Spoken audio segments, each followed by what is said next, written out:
Let's do this thing. Let me share my screen. Okay, so today it's going to be similar to last time. We're going to go over a couple of coding puzzles that you could potentially maybe see these in an interview. These are going to be a little bit harder than last week. I hope I didn't make them too hard. I don't think I did, but they'll be fun either way. So there's only two of them. I wasn't sure how much time we would have, so I figured I'd just do two and then kind of open it up for questions and things like that. So I've picked two challenges here, and they both involve kind of two kind of important concepts to know. One is called normalizing, and one is called matricizing. I kind of made these up. Well, I didn't make them up. Obviously, the concepts themselves exist, but I've kind of did my own little spin on how to implement these. There's, of course, infinitely many ways to do this. So let's start with just the normalize function. So first of all, I don't expect anyone to actually know what normalizing means, but I'm curious to know, has any of you heard of normalizing, this idea of normalizing an array? Is this new for all of you? Because if so, that is totally fine, and that's why we're here. Sounds like it's for to put the structure in a formal way or clean way. I don't know if I'm right. Kind of. It does have to do with transforming. So let's start there. So it has to do with the idea of turning an array, which is, which we all know is just a collection of things. It's just a collection of items that have been indexed by their position in the array, right? So like when we have an array of numbers, or sorry, like letters, we know that this A is located at index 0, B is located in index 1, et cetera, et cetera. Okay, so arrays have particular characteristics. The amount of time, or I should say, the amount of effort it takes to extract a single item of an array is done in O1 time, which means that if I know the key, if I know the index at which something's located in, then accessing it is very quick. In terms of what we spoke about a few weeks ago with regards to big O notation. If I want to know the value at index 2, for example, that operation takes one step. I don't have to loop or anything. I know, boom, there it is. Awesome. However, adding something to an array is a little bit messier, because we now have to loop through the whole thing and then pop something, or then inject something at the end, which can affect your efficiency, right? So what normalizing does is basically it lets you kind of take advantage of these things.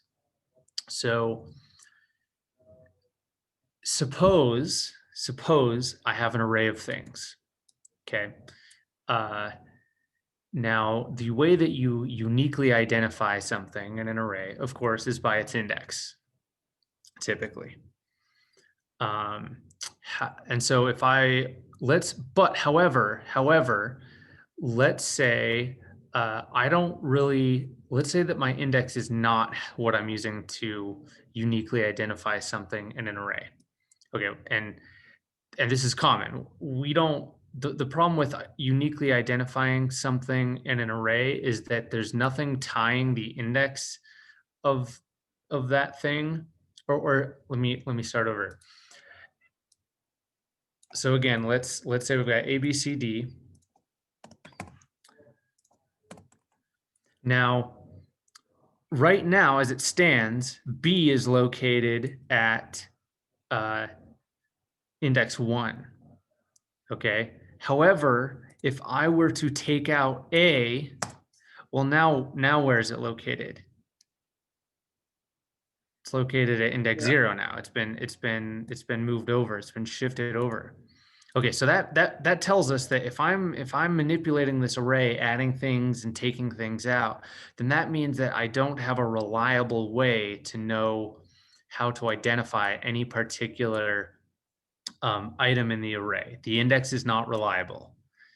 The only way to know what it is if I somehow give every element in the array its own unique identifier.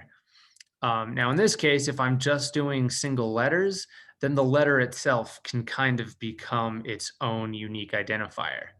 However, that is a problem if I have duplicates, right? If I have multiple B's, then I have another problem where how do I differentiate between this B or that B? So what we're going to do is we're going to assume that, sorry, I'm going to, looking at your question, Giovanni, what if we mix the index and the content of the element?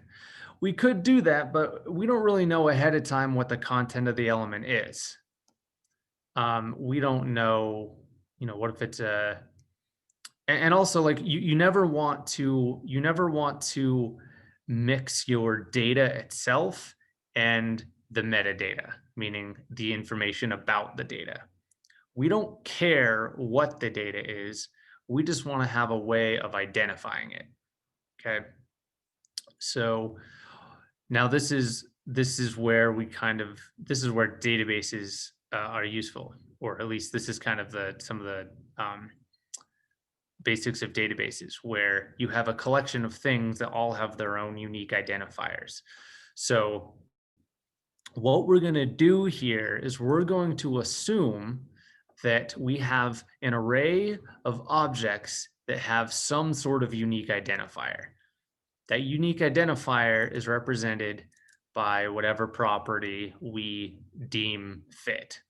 Okay, so just as an example of what our normalized function is going to do, it's going to take an array of objects that have some unique identifier as a property.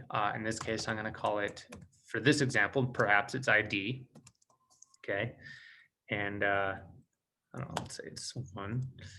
Then has another object, and then maybe it has a property called test, right? And maybe that property is a string that says test. Whatever this object is, I don't really care what it is. But the important factor is that it has this identity, or it has an identifier property. Okay, and this array could have arbitrarily many of these. Okay, so just so we can kind of visualize this. And actually, I'm going to put this outside of this function. Okay, so we're going to assume that my normalized function takes this array of things. So let's say that's 2, and that's 2, and this is 3, and this is 3. Okay, and it's going to take an array. So its first argument is an array, the data itself, and then the second argument is the key, meaning the thing by which we're identifying every object by. So in this case, it would be the string ID. Okay.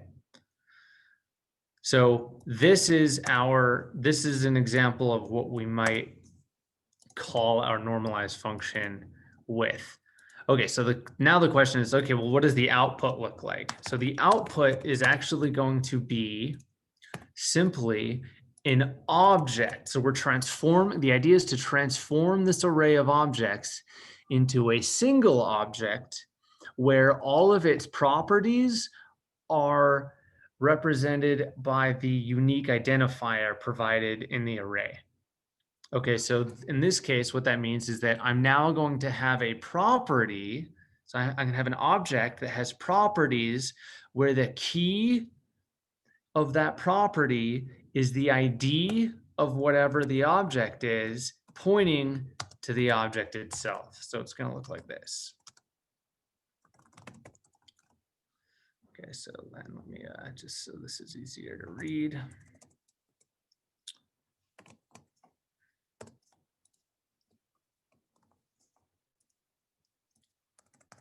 Okay, so notice how my object is now has,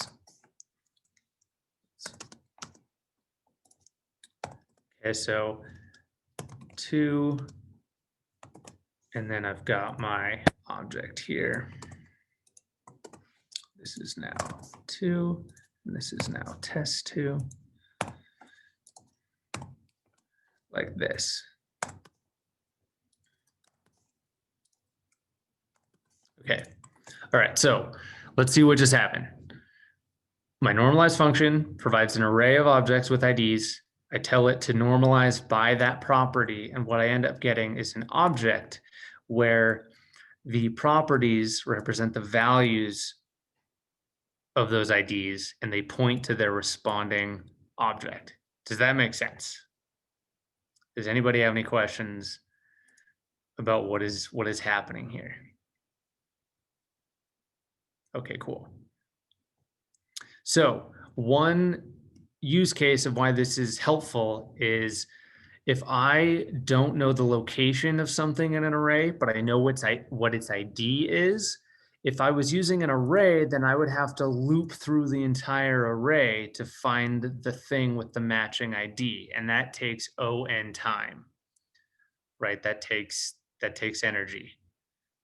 Whereas if it's in the form of an object, finding something with that particular ID is actually quicker. It's actually O(1) time, because now I know what the ID is and I simply access it in one operation. So it's a really cool tactic or pattern. So that's what this is for. I know it's abstract, but it's a really cool concept. Okay, so before we start, does anybody have any questions? For this solution, do we need to assume that we have 1, 2, and 3, or we need to assume that it can be any number? So the thing is that we don't even care whether it's a number or a string. It doesn't matter. It doesn't matter what this ID is. It has to be indexable. So in JavaScript, the only things that you can use to index an object are strings, numbers, and things that are called symbols. But we won't worry about symbols. Those are too fancy for our for right now. But yeah, for right now we'll assume that this is either a number or a string. And in most cases, this would be a string, because using a number would be a little, you have some limitations, whereas a string that lets you use like hashes and stuff like that. So we'll assume that it's a string, but we'll allow numbers too if we care about it. The test cases I wrote all contain strings, but that's a good question. Okay, so we're going to write this function. Okay, so we have an array and we have the key by which we're identifying the array. And and let me show you. So here's some tests I wrote. So the two cases we care about are, what if it's an empty array? And then I have some things here. I created my own. Oh, actually, no, I did use numbers because I used a little ID generator function just to play around with. So, okay, I did use numbers. So I lied, my bad. Anyways, it doesn't matter. That doesn't change the logic of this function. So, all right, anyone have any ideas how we might solve this? Not really. Where do we start? How do Well, we look at this from a top level?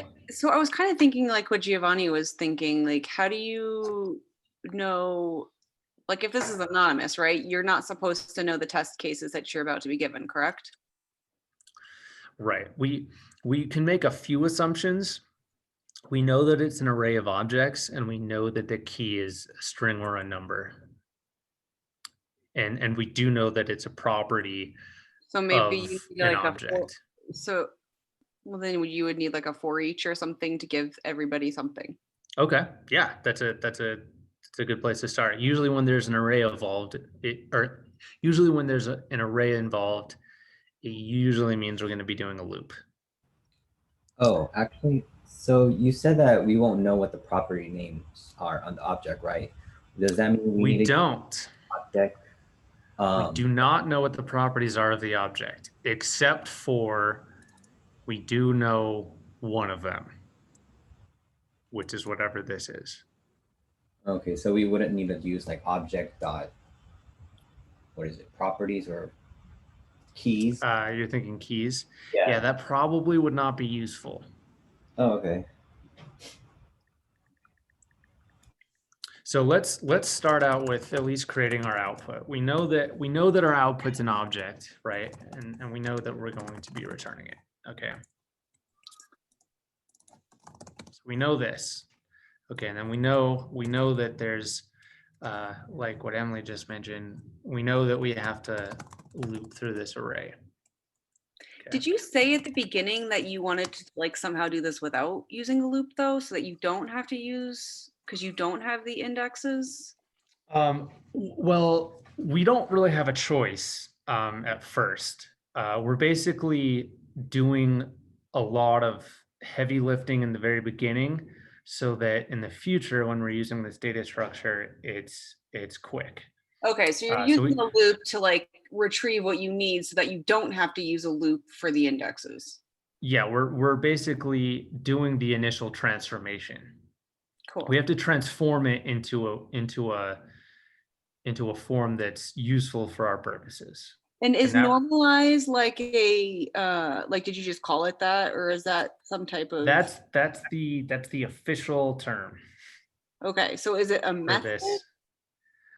Oh no, okay, so sorry, let me make that more clear. The concept is called normalizing. Okay. So that's I've named the function normalize just Okay. because that's what it does. But Got yeah, it. no, this is not a built-in Got it. thing. Cool. Yeah. So if someone's like, can you normalize this so that blah blah blah, you're like, cool. That Yeah. works It's for like, me. I need you to normalize this. You'd be like, all right, I got you. Well, I don't know about that. But Well, you will I after this. understand what they're saying is you need to create a key code for your information. Yeah, basically it's a dictionary, honestly. Yeah. It's just a dictionary. Okay, so back to the for each, because each Yeah. item is going to need to be given a key. Yeah, well, we already know that the key belongs to each item. We already know that every item has a key or has a property with a name of whatever is provided here. Ah, yes. Okay. Okay. We already So know each that. item We assume that from the beginning. And again, we could write this function in a way that like does some checks and error catching for some of these things, which we can maybe look at later if there's time. Wait, so do we assume that that key is also like an array, a list of keys? No, it's just one string. And if you look at my test case here, this gives you an example. So here's an array of objects, okay? And I'm saying, hey, normalize by that key. Notice how it matches up with those. If I did test, then it would normalize by this key. Okay, because each object is its Yeah. own separate Yeah, concept. and if I did something here that isn't a property on this object, then that's a problem, right? Because Do you then have- it'd all be undefined. Do you have the ID looking function or something, whatever that is, for the value of that ID key? Is that Yeah, just I wrote that up here. I'll explain this later. okay? This is just for generating test data. So don't worry about this for right now. Okay. I could have just as easily done like 0, 1, 2, 3. Sure. I was just lazy. So I wrote a function that did it for me. I get it. I see that now. Yeah. Cool. So it looks like I want to look at my chat. Okay, so Giovanni's saying we need to loop through the array and get the content of the key. Yes, that's exactly right. So that means that we can simply say output, then, or sorry, not, but yeah, we're saying output, we're gonna give it a key, we're gonna, or whatever the key is, we're gonna say, or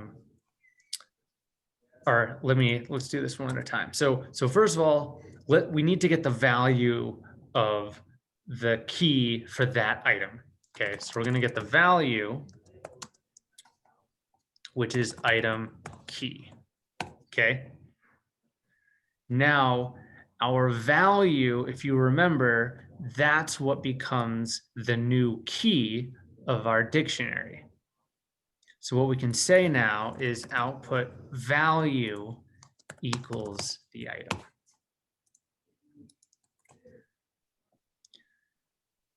It's simple, but it's also, it can be a little jarring. We're using the value grabbed from the object, and then we're using that new value as a key on the output.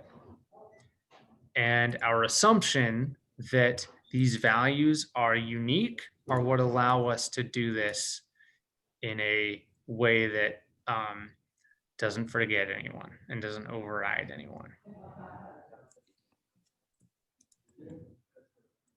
So what I'm going to do is I'm going to put a breakpoint in here, and well, actually, let's run our test. Let's see if this works.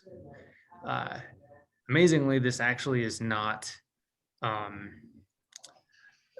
This is not very much code for how complex it seems like this is. So let me run this guy. Okay, let's see if it works. And I'm gonna,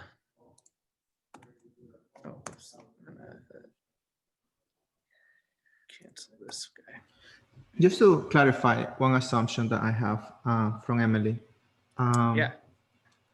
I assume that if this is a problem that we have in an interview, they won't give us the terminology normalized because it will give us a label that the pattern that we need to use. They will just explain the problem in a way that they don't use the word, so it gets more complicated.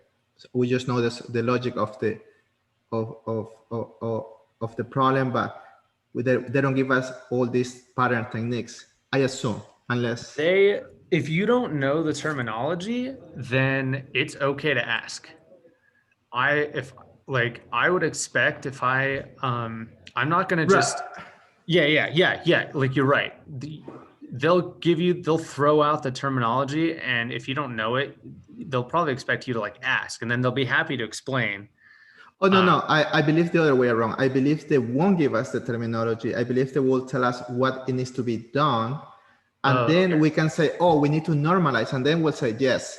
Because if they give us the terminology, I assume it will ring in, at least to me, it would ring in my mind. Oh, I saw normalize. I know that pattern before. Okay, yeah. So it will be, yeah. Or I'm wrong. That they usually give you the terminology. I don't know. It could be, I could see it going either way, because I could see someone being like, let's test if someone knows what normalizing is.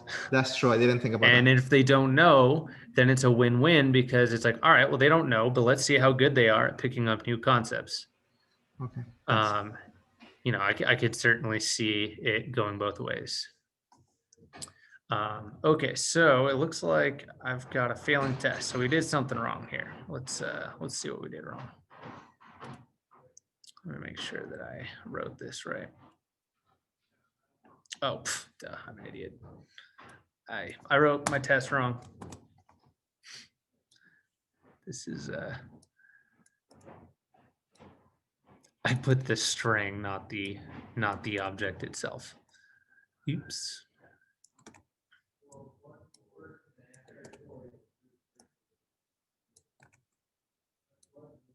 Oh, this is tedious. Almost. What happened? You wrote the test wrong? I wrote my expected values wrong. I had them pointing to just the string test when they're supposed to actually go to the They're supposed to actually map to the actual object. There we go. Okay. Okay, let's try this again. Yeah, here. Why is this yelling at me? Oh. Okay, there we go. And let's do You can really just try two tests, right? I mean, 2 lines, index 0, index 1, right? You don't have to go so many, or, I mean, that doesn't increase any accuracy with the test. Line 26 and line 27. sorry, what do you mean? Like, I'm asking you, like, when we write tests, because, you know, I assuming we have many arrays. I mean, I believe that if you write line 16 and 17, that would be enough. You don't have to write 18, 19, and 20. Sure. Yeah. I did these just as like, this would maybe be a typical, there's a certain level of just like confidence you can have knowing that, I did 5 as opposed to like 1 or 2. Okay, yeah. I want to know, like, if that Yeah, increases any accuracy with the test. Right. Yeah. Like, now if I were testing performance, then of course I'd probably generate like 100,000 of these. I'd write like a function that generated a crap ton. And then I would test how long it takes to do it. That's good to know.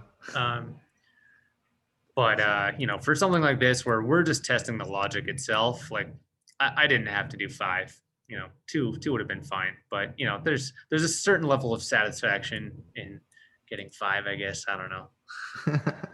Yeah, thanks. It's probably just me. But importantly, though, I did make sure that my cases are representative. In this case, I wanted to do one where I don't pass anything in. This is kind of an edge case where what if I pass an empty array? What happens if you normalize an empty array? Well, I expect it to be just an empty object, and that's what I get. Because if there's nothing in the array, then there's nothing to add to the output. Therefore, I stick with my empty object. Beautiful, works. Cool. So this is. I was yeah, thinking like Ronald question from before, like the test where, what about if they pass an array and that key doesn't exist in the array? Yes, so that's a great question. So suppose what happens if, let's say I have a test case where I do something like this.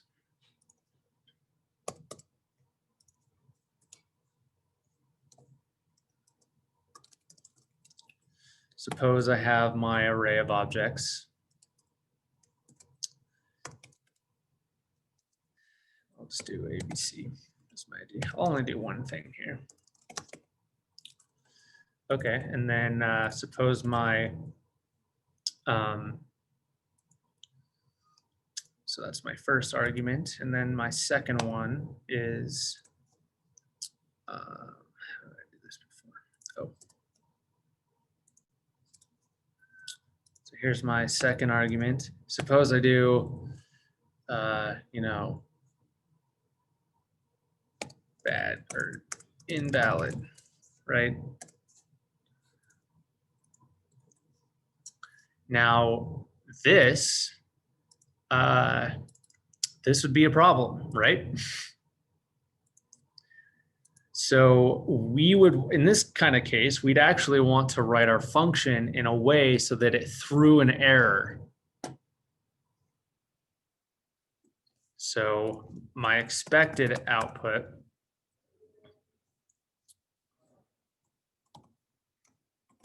isn't going to be an object. It would actually be, an error. And I could, there's ways to test for this. Let me change my test really quick.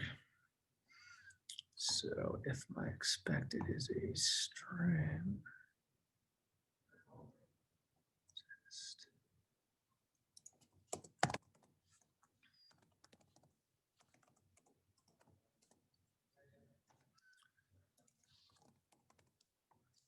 so if my thing's a string, then I expect when I try to call my normalize function, I expect this to throw an error. I believe want if we don't have that test that I was thinking about it, what I just did, it will pass everything, right? Say that again. I believe like if we don't test that key, like then what I send in the chat, it will pass all the rest of the cases and it will transform, it will put the key and it will do everything that we need to be done if we do that. That wouldn't. No? That would oh wait, because of the, let me think. But we can console log that and we will see that. I believe it's doing all, it's passing everything. You're saying if we did output equals this. Is that what you mean?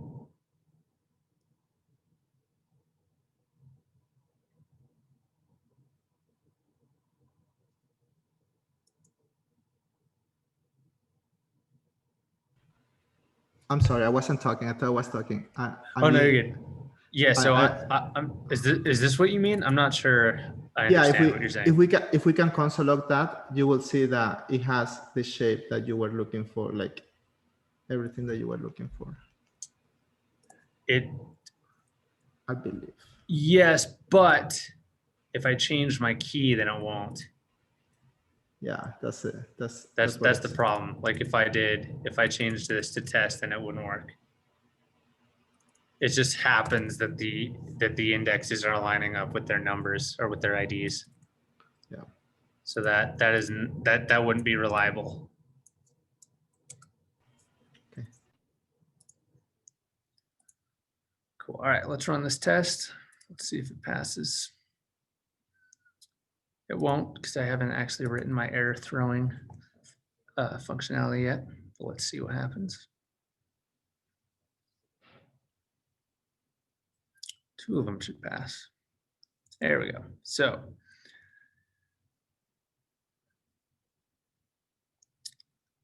received function did not throw. So what that means is if we go back to our function, right now we're not actually checking to see if the item has that key to begin with. There's an easy way to check for that. It's called has own property. So if that is false, then we're going to throw this error. I forget if I put a, here we go.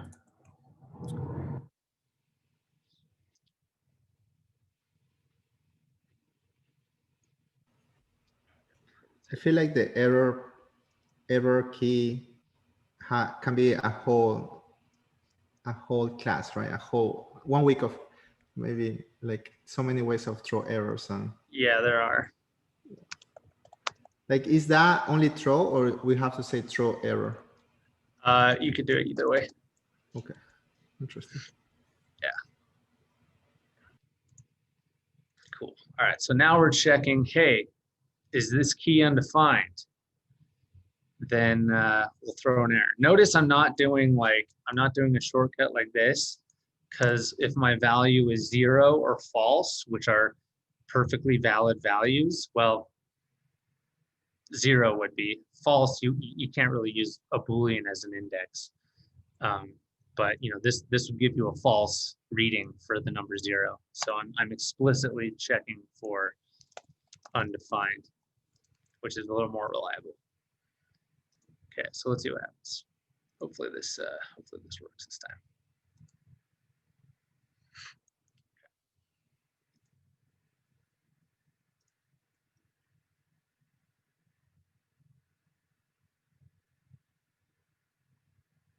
Hey, it worked. Beautiful.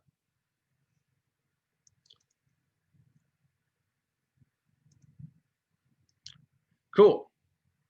So there's one example of just making sure that our function is robust. So this is a good way to, if you do this kind of thing in interviews, it's really impressive.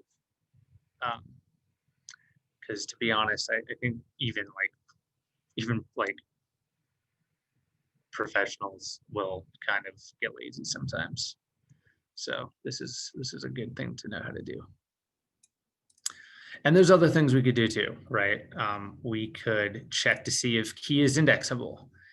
We could do other things like making sure that the array actually contains objects and not like non-objects like booleans or something. Like you could make sure that, hey, look, this is an array of objects.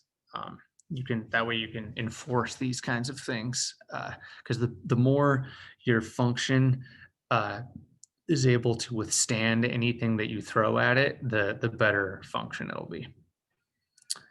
Cool. So any questions before we go on to the next one? Yeah, can you just like Go ahead. verbally read through, like you've got this normalized function, or you've got normalize equals a function that takes 2 arguments, Mhm. and you're giving that output as a place for them to land, correct? So then as your first argument, you do a for each method. So for each of those items in that array, if the item has a key, is that a way to like think about what line 6 is saying? Yeah, if it has a property with that key name, Maybe because key could be anything, right? It could be a number, it could be a string. So it's just checking to see Okay, so if if it the has a value, is undefined, yeah. then throw this error, whatever. Mhm. I mean, you didn't have that originally. It Right. was originally, it was just it was the const value and the output, right? Yep.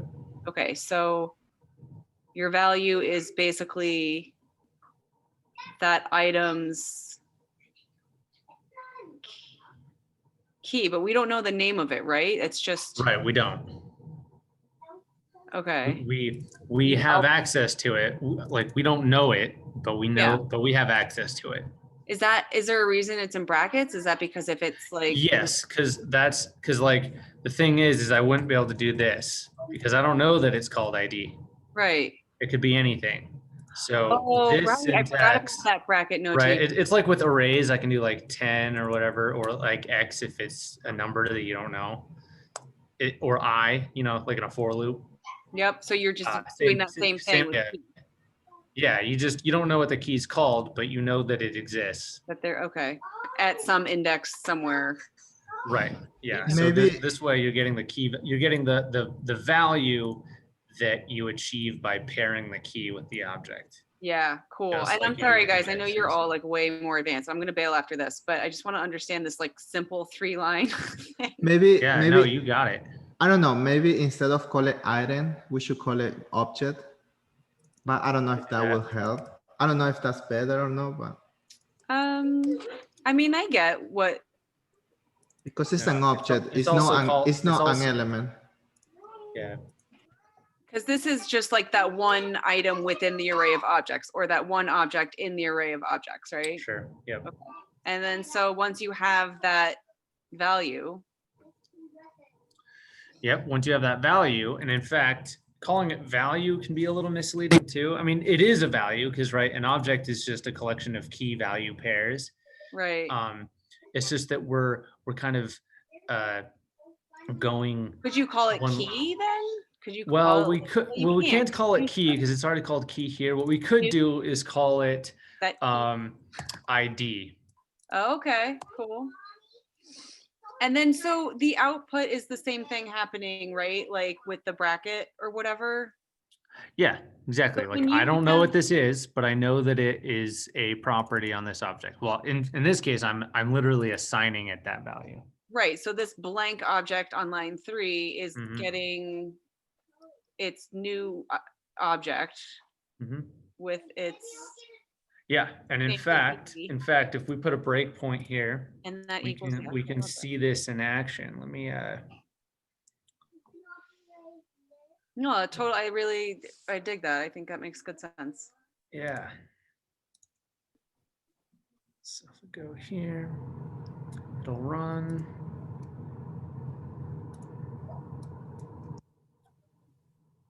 Breakpoints there. Oh, there it is. Okay. Okay, so our first case, our array is empty, so it's not really that interesting. Let's go to the one where it's where it actually is interesting. So you check it out. There's my object. Yeah. There's my object. I actually just learned about this tool like today. Yeah, I use this all the time. It's pretty awesome. Cool. And there's your. And so all you have to do is like, are you in Scrimba or something? No, I mean, this I'm is sorry, VS VS Code. VS Code, that's what I meant. Yep. You just go to where, how did you get this tool up? Sorry. You're good.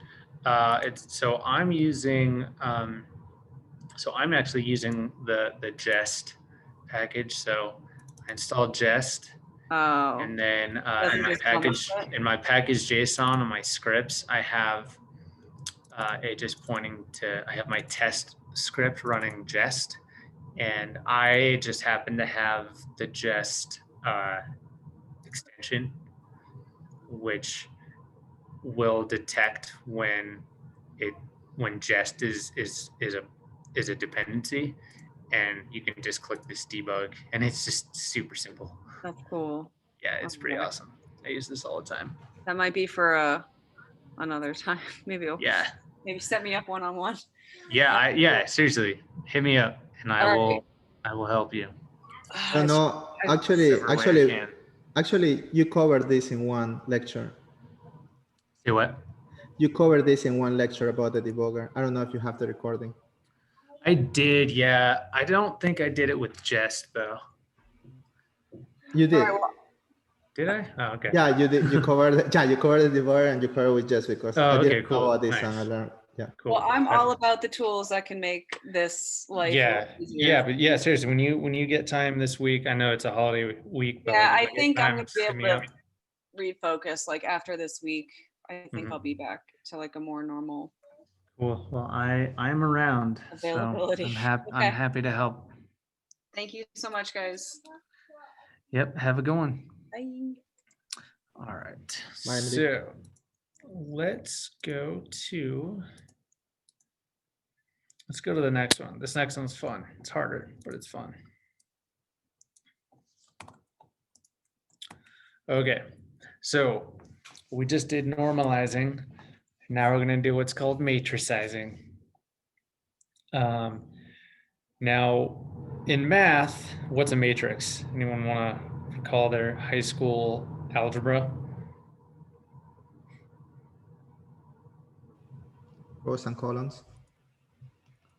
Yeah, it's just rows and columns. It's a grid.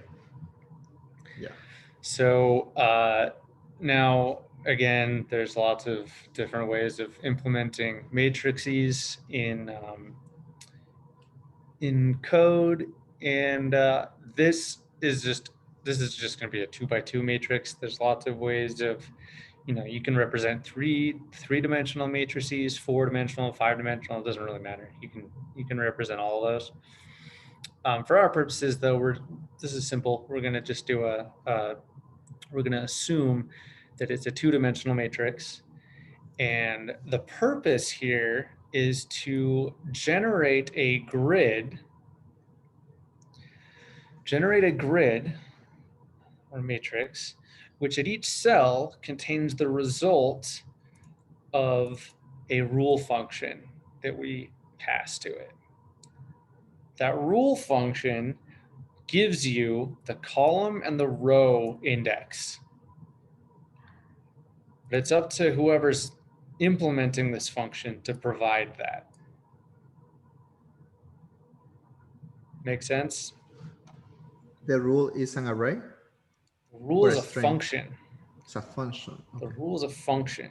It's a function that takes the row and the column index and simply outputs at that location in the matrix whatever that output value is. So like on each element or row, it's gonna have like that value for that Yep, element from the rule function, the callback. correct. So this would allow us to do all sorts of cool stuff. We could create chess games with it. We could create checkers games. We could create Go games. And those are just games. We could represent all sorts of things using this two-dimensional matrix. So what I've done, I created a couple tests. There are so many different ways you could test this, but all I did for this one, yeah. And this one actually has two parts. We're gonna do the actual implementation of the matrix itself, but then we also want to write the functions for the values that it should contain. Okay, so in my test, now I got a little lazy with this. Normally, you'd also want to write tests for the actual callbacks themselves, but we're kind of doing that here, so this will work. So what I've done is I've said so here's one case. So the first argument, if we look over here, first argument is the number of rows and columns. So n by n. So if that's 2, it'll be a 4. It'll have 4 cells. If it's 5, it'll have 25 cells, etc. And the rule is just a function which takes the column and the row as an argument. So column, row. Okay. So how might we do this? Where do we start?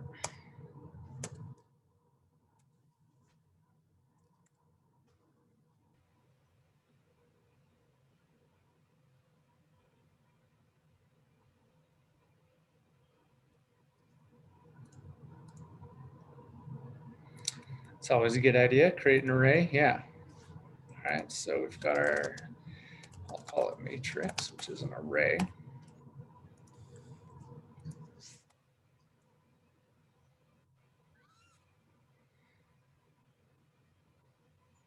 Need to loop 2 times, I guess, to be clean. So we have to loop how many times? I guess we can loop 2 times, or we can loop only 1 time because it's just rows and columns are the same. Yeah, so we have to loop n times. Yes. Right, we have to loop n time, or we have to loop n times n times. So n it's actually n squared times. Mm-hmm. So now there's a few ways to do this. We don't necessarily have to make a nested array. I think for me, I think better geometrically and visually. Okay. But there's nothing, there's no reason to use a nested array necessarily. It's not any better or worse than other ways, but I prefer it because I'm a very visual thinker. Yeah, since it's more it's gonna be more readable. Yeah, exactly. Like it's easier for me to rather than having to do like the mathematical transformation of like, oh, if I'm at index 5, I have to multiply that by n to get the actual real value or whatever. Mm-hmm. That's actually not the right formula, but you see why I don't like doing it that way. Yeah. So what we can do is we can say, okay, well, why don't we loop through starting from I, and we'll go until we hit n. So what we're going to do is we're going to create on the outer level, we're going to create our row, right? The very first iteration, the first set of iterations is going to be the row. So we're going to have a row, which is another empty array. Okay. And now what we're going to do, and in fact, instead of thinking it as I like to think of it as R for row. Row and columns. Yeah, so there's our row. We're generating our row here. And then what we're going to do is we're going to loop through our, we now need to create our columns. Okay, so again, here's our, we'll do C for column. Again, starting on 0. C is less than, and then we'll add to C. Okay, so now what we can do is we can, For this one, also we can start at 1, or is that seen as a, oh, he doesn't know how to manipulate the index 0, so yeah, they see you in a it's, wrong way. I would definitely, that overcomplicates it because arrays are already index based, so are already 0 indexed. So it would seem to me to overcomplicate it. Okay. But I mean, you could do it. They're logically the same. No, I don't know if I'm gonna be prejudged to say, oh, he doesn't want to manipulate index 0. He wants to. That's not how. Yeah, like I would probably, it would be like I don't think I would like judge someone harshly for it. I would just be curious as to why. Because there doesn't seem to be a good reason to do that. Makes sense. Cool. All right. So we know that, so now we've created our row. Now we're generating our cells. So now what we do, we know that we need to, we're adding the value, or we know that we need to add an item into the cell, right? Like we're at the cell level now. So now we have to actually inject the value of the cell at that particular coordinate. Okay, so we could do a push. We could also just directly do this. I prefer it this way. To me, it seems a little more like explicit. We're setting the cell value to this particular thing. The question is, what do we set this to? That will be the rule. Yeah, we know that. Or that would be. Yep, we know that it's our rule. And what do we pass into it? We're gonna the order was CR, C, R. Yep. So there we go. What's cool about this is that I don't have to, this function, it's not its job to know or care what the result of that function is. Its only job is to provide it the necessary information so that whoever is implementing this is gonna see what they're gonna see. Cool, so we've got this nested loop. Okay, what do we do at the end of we've just injected all the cells into our row. So what do we do? We finish the column. We have to. One second, Yeah, right now this is kind of dangling out in the middle of nowhere. What do we do with the row?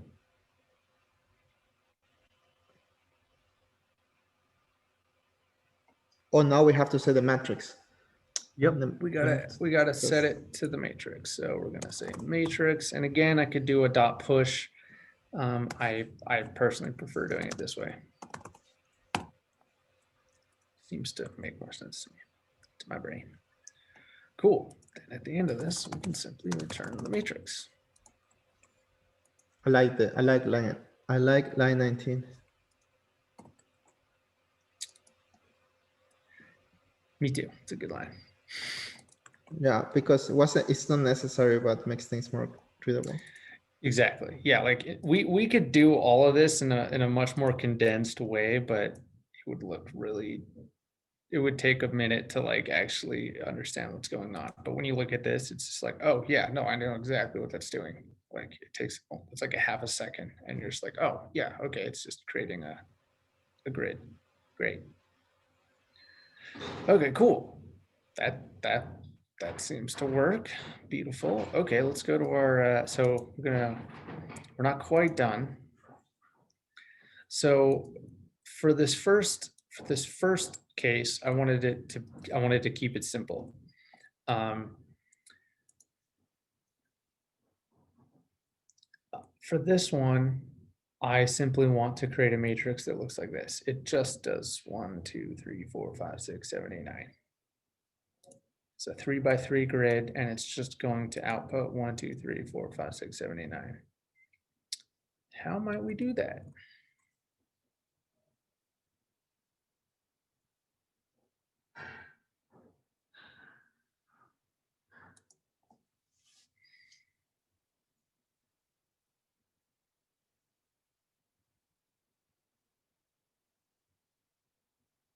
I'm a little confused with the test case. Are we calling the file or no? We're not calling the file in line from 53 to 57. We are down here. Oh, okay. Okay. Oh, that's the spec. That's the real spec. So here's our input. So we still have to provide a callback. This is the rule. So now we've written the logic for the matrix, but now we have to write the rule for the cell values. And this happens when you're actually implementing the function as opposed to defining it, because this is a callback. It's kind of like the dot filter method. So I guess we can create again a variable called row. Well, do we need to? We know what column we're on and we know what row we're on.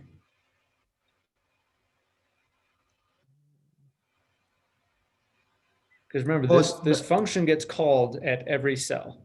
Oh, at every cell. Yeah, right. Because if you look at our function, our matricize function, this guy's getting called at every single cell. So we know that C and R exist.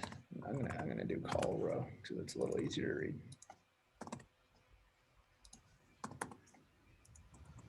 So do we use some kind of like nested loop or something to iterate? Nope, you're overcomplicating it. Can we see the line at the end again? Sure, we're here. At the end of the test. Mm-hmm. Matrix. Oh, so, yeah. Expected C. Okay. So this is a for each. And the matrix is being called. We're passing calls, which is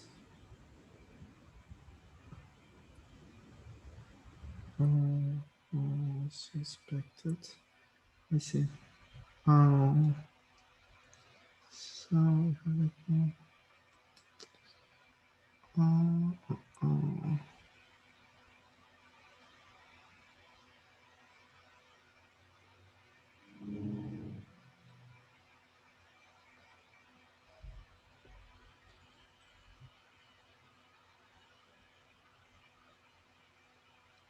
One way to think of it is we know that we have to put in we know that our value depends on what these values are, right? So let's think of it one step at a time. The first time that this function gets called, what's column and what's row? The same thing. Yeah, which is what? 0. Yeah, they're both 0. Okay, what about the second time it gets called?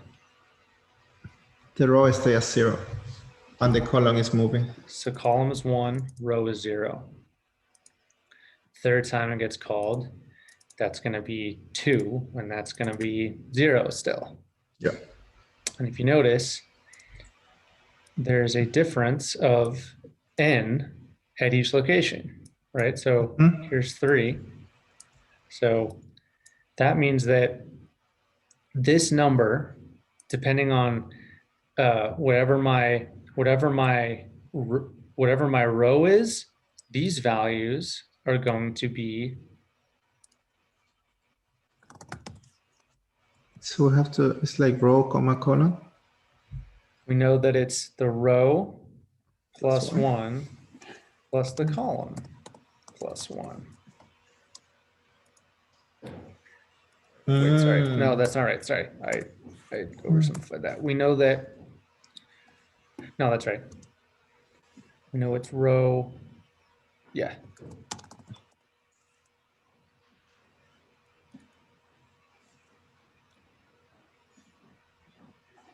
That's it.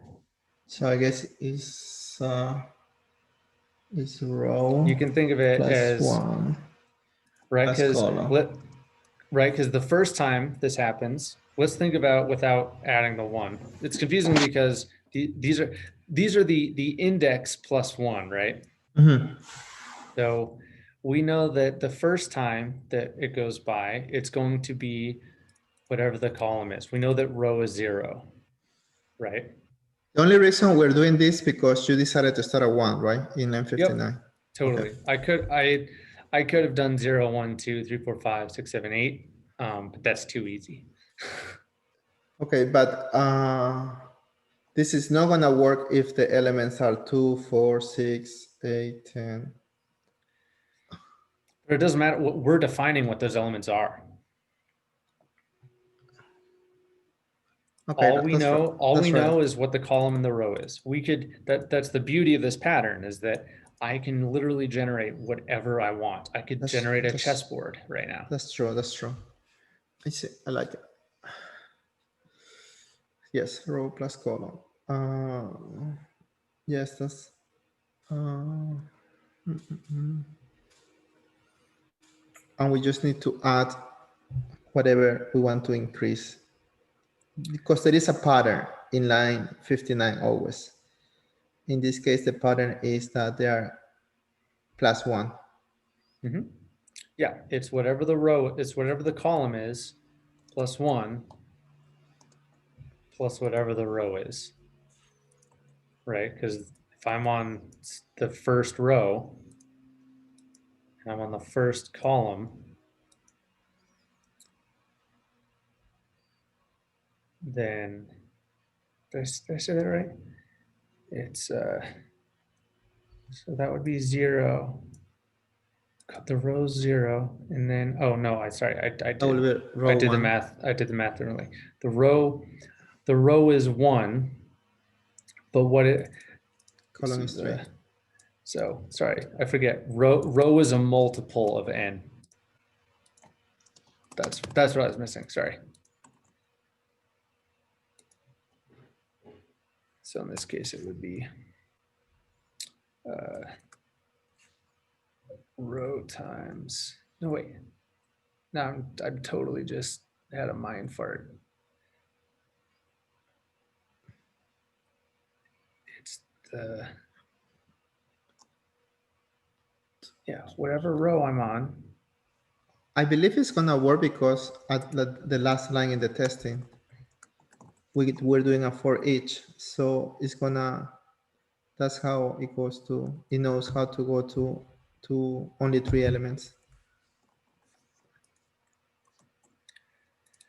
But if I'm at my second row, which is the first index, then this is only, that would be 1, but then that's back to 0. So then that would only be 2. Oh, I see. Right. Right. So we have to, so it's actually we have to do a multiple of it. So That's why I was thinking like to do like a row first. Yeah, so you have to do a multiple of the row. So the very first time row is 0. 0 times 3, which is our n. And in fact, I probably should put in the it would probably be practical to put that in. But whatever. We already know what it is. It's 3. But that, if I were to do this again, I'd probably do that. Anyway, so we know that the first row is 0. The second row is 1. 1 times 3 is 3, plus column, which is 0, plus 1. That gives us 4. So at every row, we're at a multiple of n. Right, because it's a square. Yes, exactly. Every row is starts at a multiple of n, and then every cell after that is just 1 more than that. Right? So that's why we have to do that 1 right there. Let's see if it works. I feel good about this one.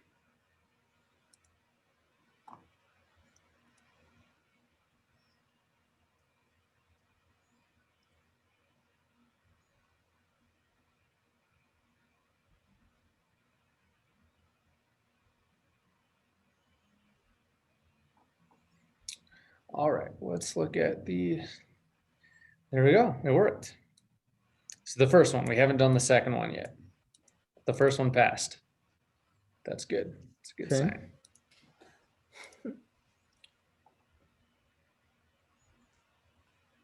Sweet. Okay, the second one is I want to do an alternating pattern of X's and O's. Oh, So how might we do that?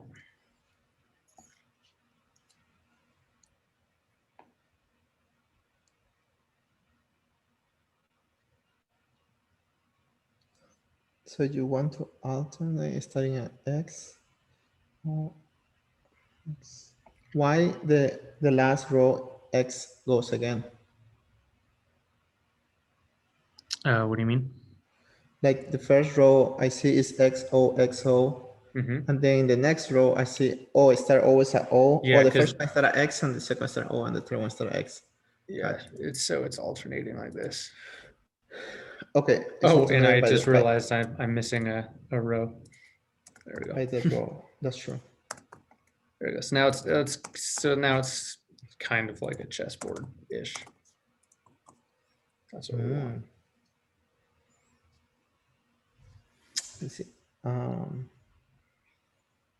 So there's really only one defining factor as to, well, okay, so let's think backwards. At any given cell, there's only two options, right? It's either going to be an X or it's either going to be an O. Those are the only options. So that constrains the problem quite a bit. So the question is whether or not, so what determines whether it's an X and what determines whether it's an O?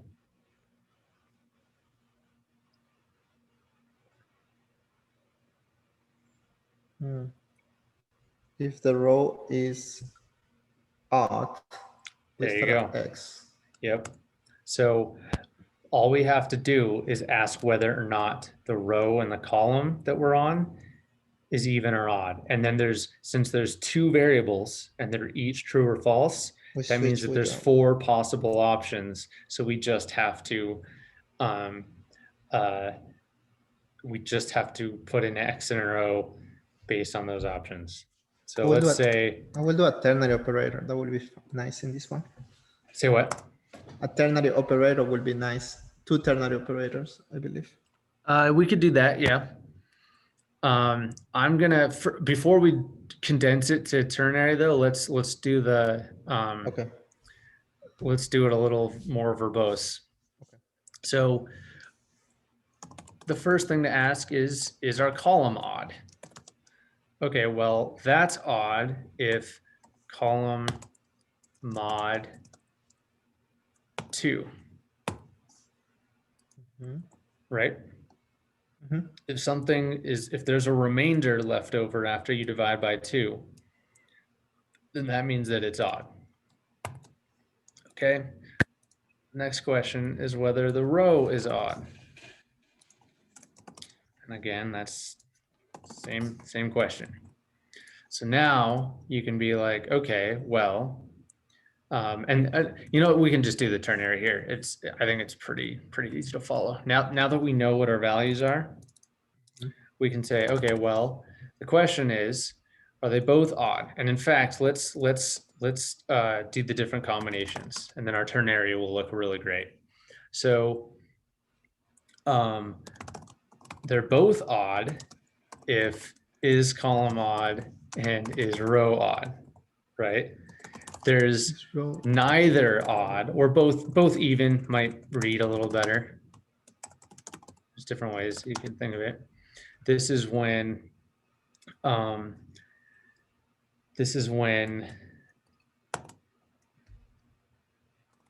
is column odd and 0. There's a few different ways to write this as well. There's that way, but there's also the clever, they're not either odd. It's not the case that one of those is odd. They're logically the same. Okay, So they're either both odd or they're both even, or there's two more combinations. The column is odd and the row's even, or vice versa.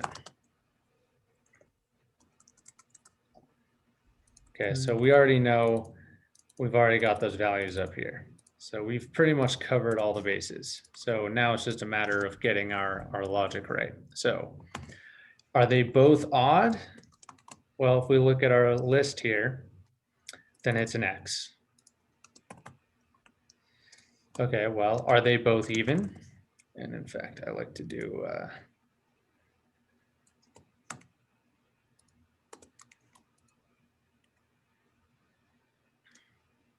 actually, no. Okay, are they both even? Well, then we know that 0, so 0 and 0, or 2 and 2, or we could do 2 and 0. There we go. There's that one. So, and also 0 by our calculations is counted as an even number. Just FYI. I am not following because X, the first X is index 0, 0. Mm-hmm. And then in the second row, it does index 1, 1, the X. Yeah, that would be 1, 1. And then, so in the first one, we're saying that when 0, 0 are even and 1, 1 are odds. Oh, wait, yeah, you're totally right. I did it backwards. If it's, we have to do, well, okay, if they're both odd, let me think, if they're both odd,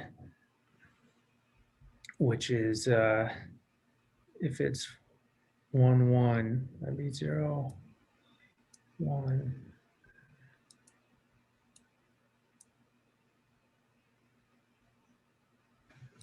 Instead of look at the whole matrix, we can look at just by row. Like if the row is even, then we start with Oh, X, that's right. Yeah.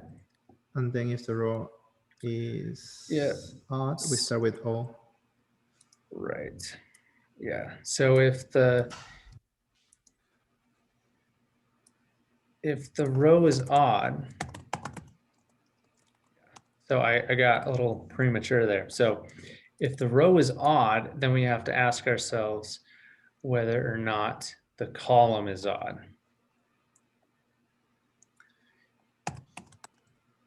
So in fact, these aren't really that helpful, to be honest, because those are alternating.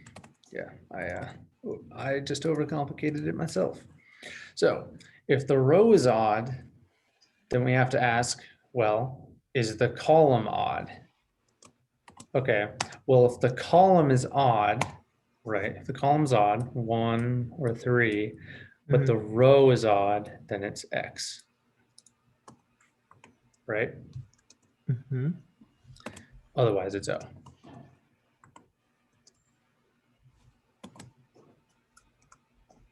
So if the row's odd, and then we have to deal with the two possibilities of whether the column's odd or not. Mm-hmm. And then we have to ask the question of, okay, now, otherwise, it's, so if it's not, if it's even, right, we have to then ask the question again, are you odd? Right, and this is why doing it this way can be a little helpful. Right, we can say, is the row odd? Well, is the column odd? X is 0. And the question now is, well, if it's even, so 0 or whatever, now we can say, okay, well, if the column's odd and it's an even row, then it's an O and an X.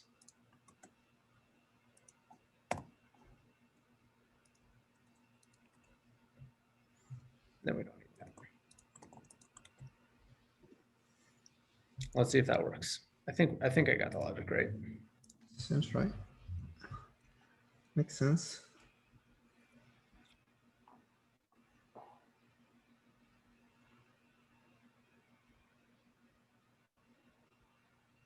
Look at that. Totally worked.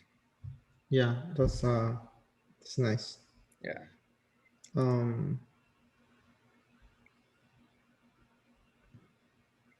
I believe if we use the OR operator, we don't need to do the line 67 and 69. You mean, like, what do you mean? Yeah, I'm processing my idea also. So because if the column is odd, Mhm. well, assuming that the row is odd, 0, it's gonna be false the first time. 1 second.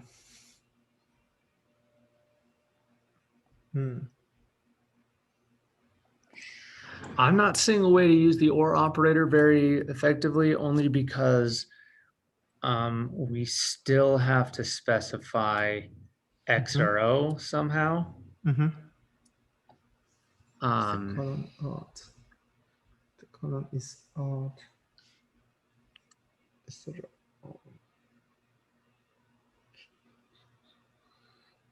I just see that there is a switch. Like the row, when the row is odd, the first time, whatever, if we are in the first row or the second row, it seems that we're just focused on that line is the column odd, and we're just switching from X to O, like switching and switching. But then when we go to the next row, then we go to a new state, and then we can start with that state saying that when in that case will be the opposite, which is there. I guess I'm overcomplicated. yeah, like it still seems to be, because like the thing is that there's still 4 possible combinations that we have to handle. Because it's if the row's odd, well, the row could be either odd or even, and so this, whatever this is handled if it's odd. Whatever this is if it's even. But within that, we then have to check whether or not, like, this could still be one of 2 values. And so Right. we still have to check that as well. So no matter what, we can't avoid doing 4 checks. Makes sense. That's very cool. Actually, Yeah. this opens many possibilities of clean code. Yeah. So this is what's cool about this is that you can do, like, if you wanted, let's say you wanted to write a chess game. I have a Well, question. yeah. Ben, how beneficial is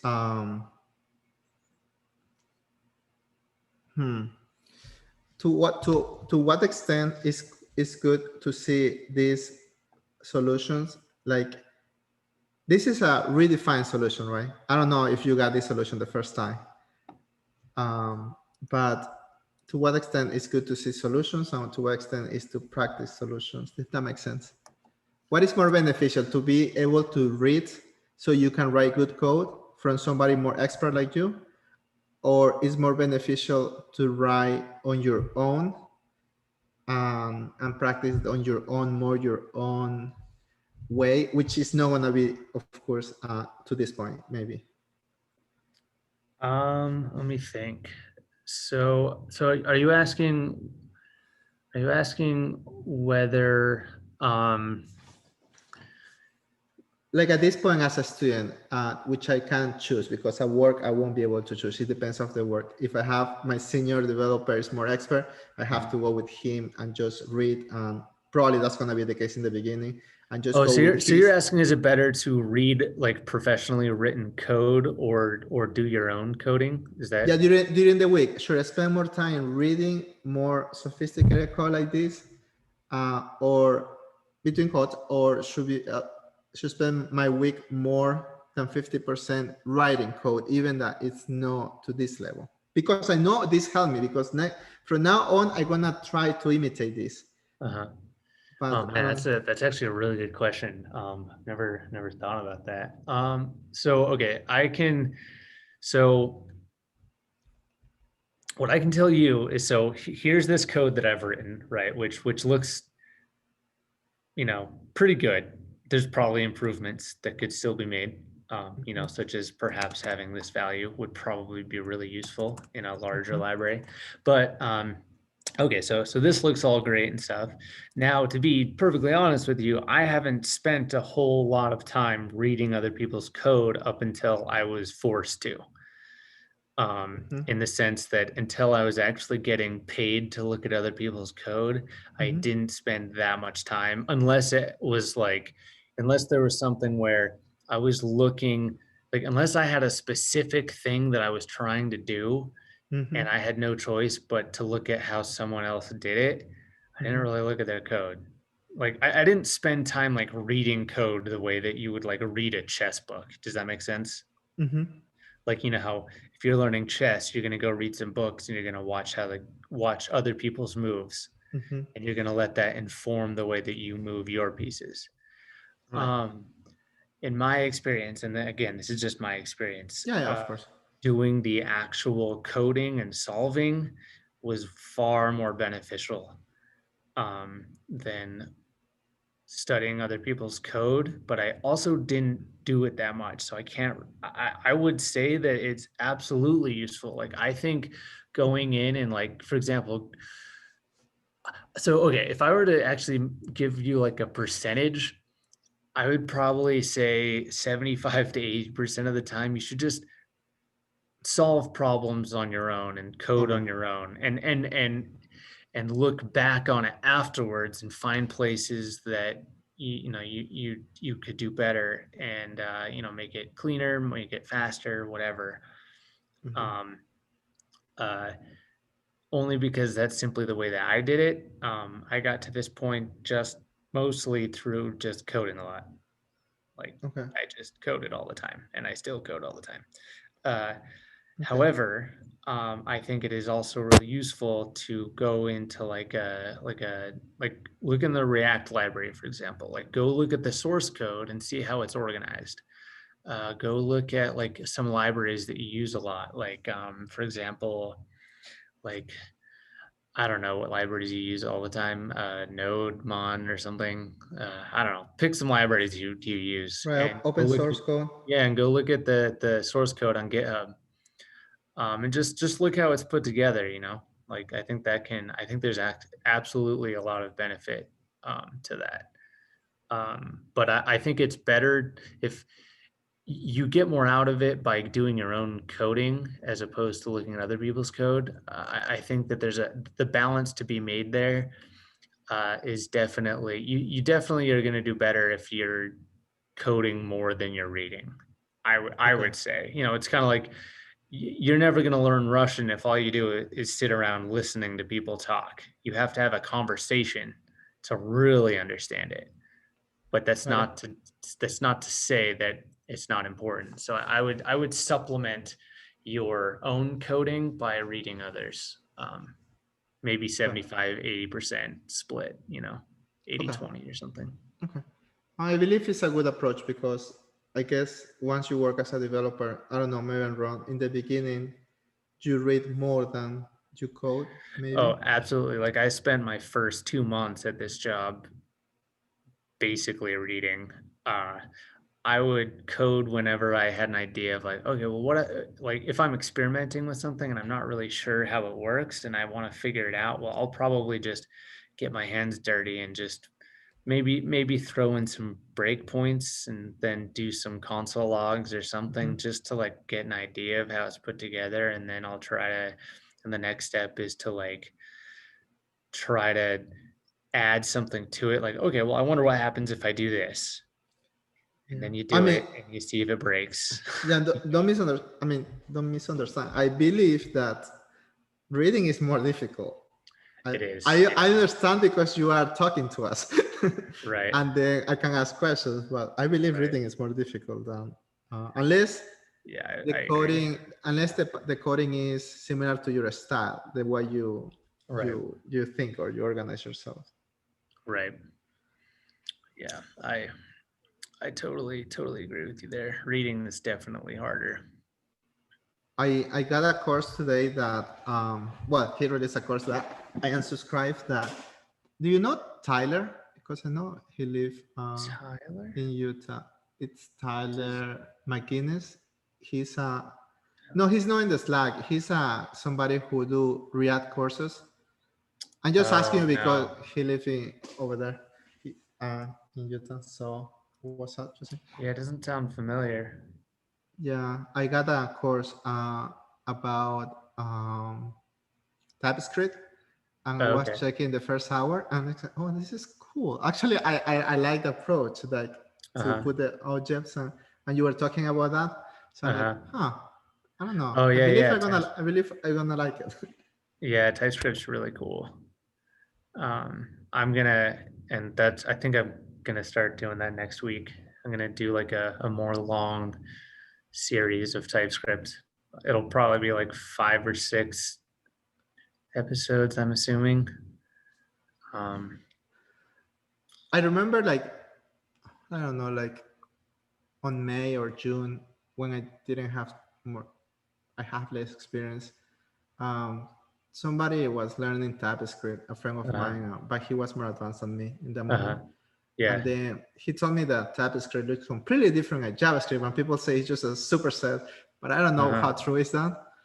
He's like, I mean, it is. You really do have to think differently. It forces you to write better JavaScript. I don't think it's different than JavaScript. It's just it forces you to write good JavaScript. he told me that what I understood, and maybe I'm wrong, I understood that what his point was that at the end of when you finish writing TypeScript, it looks completely different than JavaScript, even though it's just a superset because all the syntax that you have to like the syntax definitely is weird looking. Like if I were to write this in TypeScript, it would look kind of crazy. It would be like an array of objects. And the key would be a string or a number, and it would output a well, you can say a string or number. That's super. Oh yeah, you can do that's a kind lot of cool, stuff. in my opinion. That part is kind of cool, I believe, the object syntax, but then you have to add more stuff. But all the stuff that you have to add, it's at any point is a strict that you have to add, or is always optional? So that is a really good question. It really totally depends. One thing that I've found as I've gotten better at TypeScript is knowing when to not do it. There are lots of cases where it's kind of either redundant or tedious to have to like type every little thing. Okay. So kind of figuring out that balance of, what needs to be typed and what doesn't. That's probably taken the most time for me to really get used to. But yeah, you don't explicitly have to type every little thing, because what is cool about TypeScript is that there's a lot of cases where there's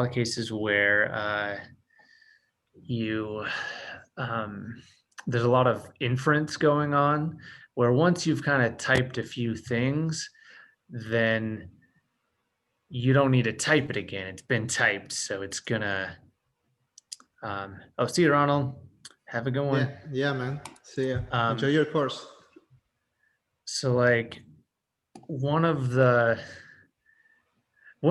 something's been typed, then you don't really need to retype it. And that's been challenging to like really figure out, when to do it, when not to. Let me spin something up really quick. I'll show you an example.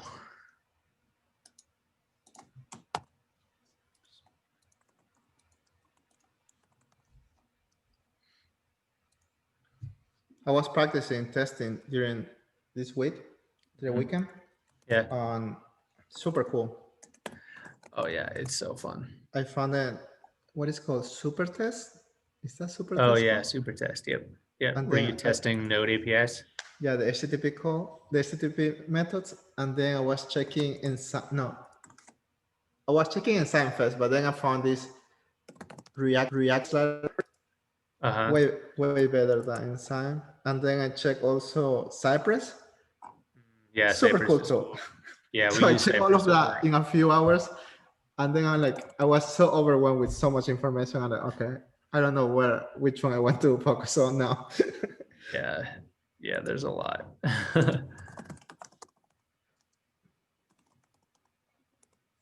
npm install save dev TypeScript easily. Is that, yeah, give you, did I see before main TSC? No, oh, it's always TS. Yeah. Always TS, okay, I believe. Yeah. All right.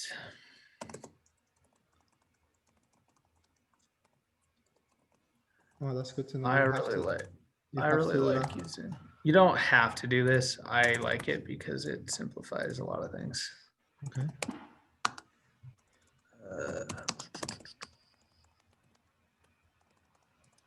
And I'm a huge stickler for linting as well. I didn't used to care, but now I do it all the time.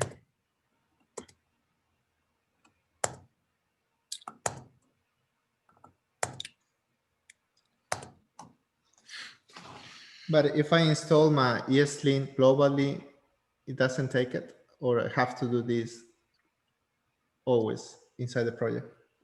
I prefer to do it in the project because if you do things globally, then you often have version conflicts I see. where like, you might be using lint like, version 4 locally, but you installed the same library globally 5 months ago.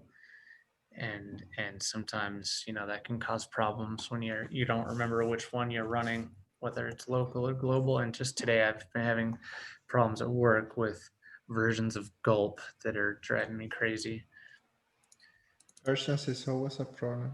Yeah, I guess that's be really why. careful with it. I guess that's why what is called Docker is being popular.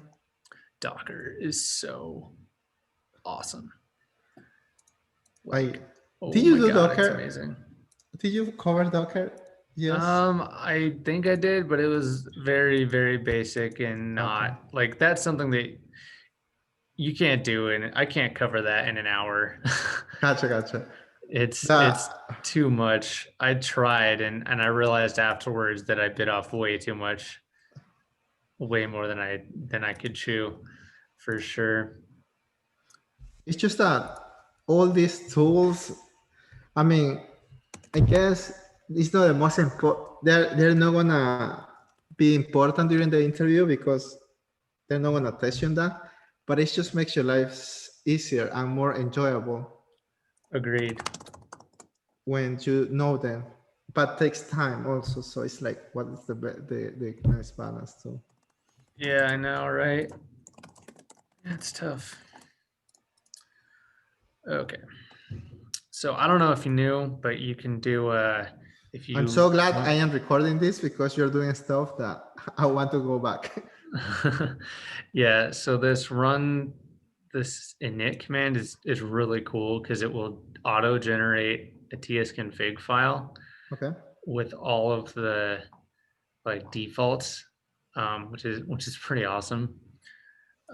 So like lib is really good. I do it for ES. Could do it for really anything, but like I don't know, ES 2018. That one will work for what we're doing, I guess. But you can specify what you want it to compile down to, what kind of module syntax you want it to compile down to. So for example, out directory, I obviously care about, like I'm going to turn this into, I want this to be dist, for example. And then, or I could do out, I mean, it doesn't matter. That's just where all the files get outputted to. And then there's one other thing. Source maps are cool for when you want to, use the debugger.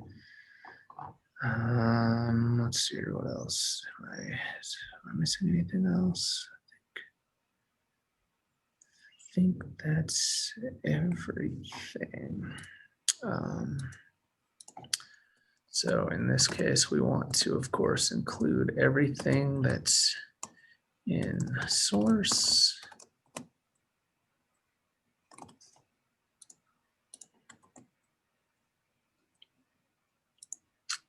Cool. All right, so now let's test. Okay, my linter, of course, is going to be really helpful here. Okay, so notice how depending on what your ESLint settings are, you may get different warnings. Like for example, this is hella redundant. And in fact, it's so redundant that my linter thinks that it's silly to do that because it's a constant variable that is set to a string. It can't ever change. So how could it ever be anything but a string? So True. right. So there's an example of some redundancy right there. Now, if it were let, it might be a little different. But again, my linter is telling me, like, what are you going to do with this? You've defined it, but you haven't used it yet. So what are you going to do? Right. But like, suppose I do this. Right. So this is where we get into some interesting problems. It's saying that, okay, well, my number is not assignable to a string. So now I'd have to do something like string or number. And now everything's fine. You have to console log the test and use it. Yeah. So I have to use it for something. Okay, so now here's again, my linter is really helpful for these kinds of things. Let's go to my linter and we're gonna use the node library. Oh, wait, actually, no, sorry, it's my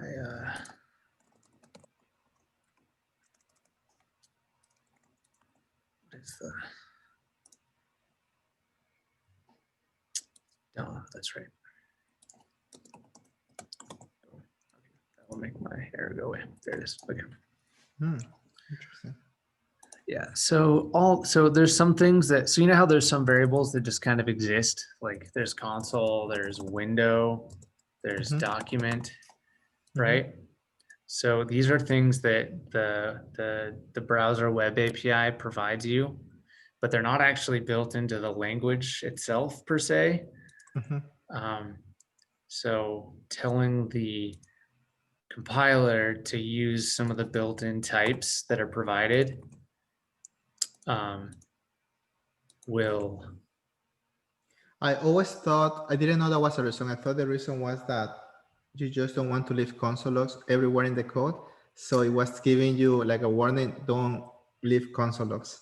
No, so it wasn't that. That would be a linter issue. Like I could go to my linter and I could say, hey, linter, console, no console, and set it to error. Okay, and that would be a different issue. Gotcha. So if I turn back my config on, if I turn that to DOM, then this isn't a compile problem. This is now a linter. See that? Yeah. So yeah, that's kind of the major difference. And now, these things are fine because the compiler is recognizing these as predefined variables. So that's just an example of linting versus compile time errors. But we don't need to worry about that for now.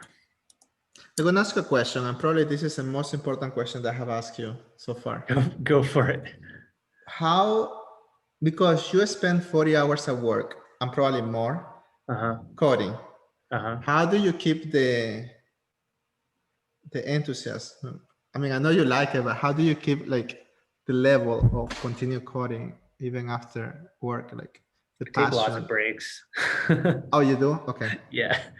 Okay. Yeah, dude, there's days where I really just don't want to code, to be honest Okay. with you. No, I want to know because I want to know the truth. Like, Yeah. I mean, I see Yeah, that. no, like I love coding. I am fascinated by it, but you know, I also want to do other things. And Right. there's some days where I'm at work and I do not want to be there. Okay. Good. That's nice to know. Or like the Actually, problems that I'm dealing with, I'm just like, I don't want to deal with this right now. I want to code something. I don't want to debug this crappy library that someone built 10 years ago. Okay. Like, Okay. you know what I mean? Yes, So yeah, I had those issues that I spent hours because I couldn't install something. right. Yeah. Like sometimes I just have days where I'm just like, oh, this sucks. But luckily they don't happen often enough for me to not want to code. No, me too. I love coding. Yeah. That's why I'm trying to switch careers. But Yeah. I wonder if because I'm doing I work and then I do every time that I have free time I do coding. So I do it as a hobby between codes, but I do spend like 20 hours per week or maybe more.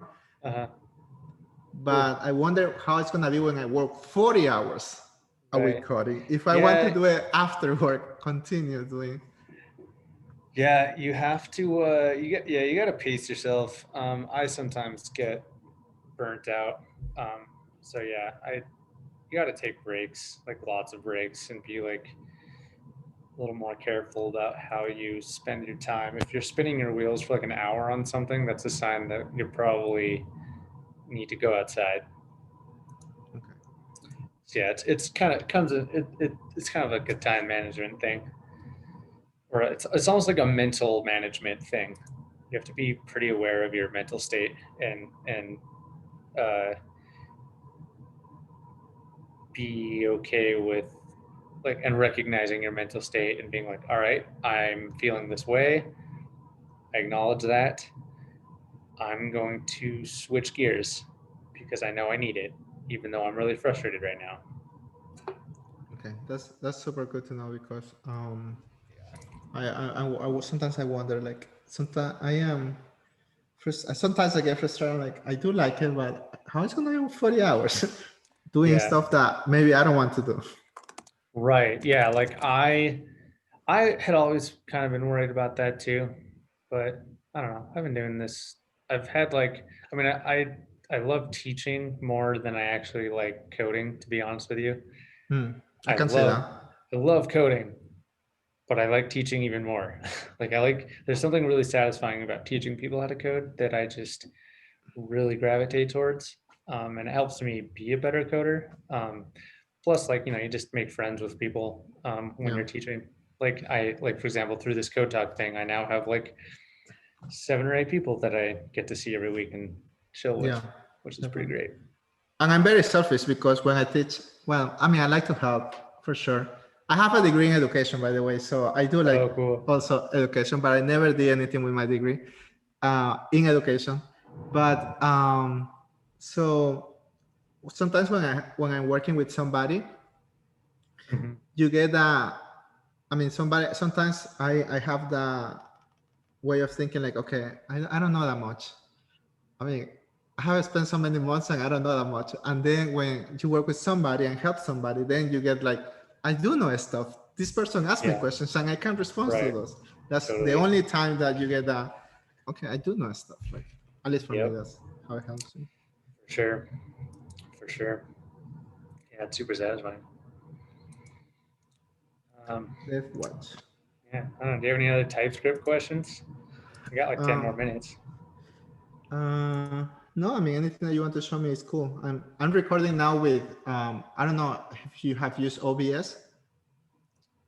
OBS? Yeah, it's to record. I'm using OBS now to record instead of the Zoom. It's a way better recording. Oh, cool. That's awesome. Yeah, because it's probably like running on your actual computer.